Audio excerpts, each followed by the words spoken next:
finally got it to work. I can set this up a lot better.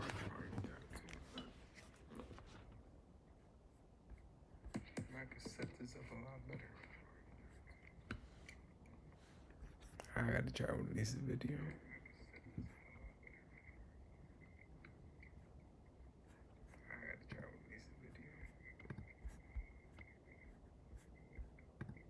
Look on dollar.com to get our lowest rates. Why are you in my house? I'm at the Home Internet Awards with the T-Mobile Home Internet guys. What's it like working with your best friend? You make me feel safe, like T-Mobile. I'm at the Home Internet Awards. What's it like working with your best friend?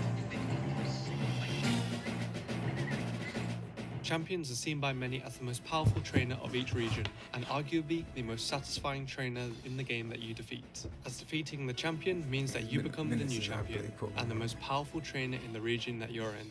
But which champion do I think were the most challenging? Which champion caused the most hassle? And overall, who are the hardest champions in Pokemon? Well, since there are only 8 champions to choose from, I thought just to be safe, why not get the help of a fellow PokeTuber, that being Mr. Umbreon. What is going on, Aura Guardian fans? My name is Mystic Umbreon, and I am here to help out Aura with the decision of who the hardest champions are. Champions are meant to be the most challenging part of the main series Pokemon games, and can really give players a run for their money if they're not careful. But what champion battle is the hardest though?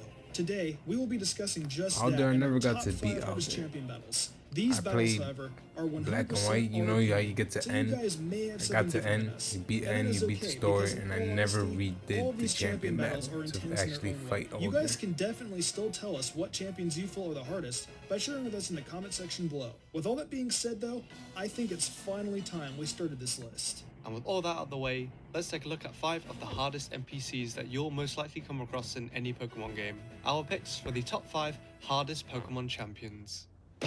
Number 5. Lance. Now of course there's going to be some people out there who might argue that Lance from Gold, Silver and Crystal wasn't that hard of a champion.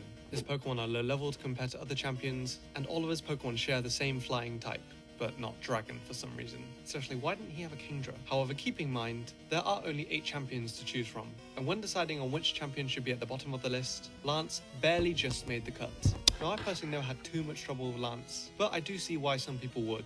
For one, all of his Pokemon had the move Hyper Beam, which despite having recharge time, was still a very powerful move, acting as a physical attack instead of special attacking at the time. And this benefited Pokemon like Gyarados, Aerodactyl and Dragonite who had very high physical attack.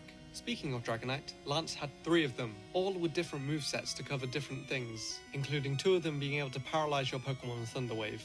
His team is able to cover almost every weakness each of his Pokemon has, Gyarados for rock types, Charizard and Aerodactyl for ice types, and his Dragonite for dragons. So again, Lance is by no means the most intimidating champion, but the champions are only going to get harder from here.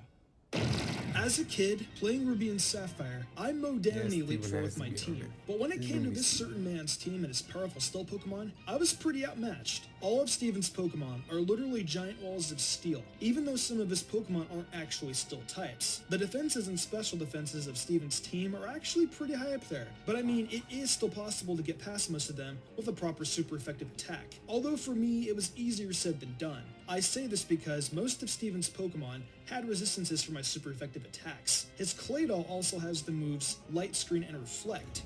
Light Screen and Reflect.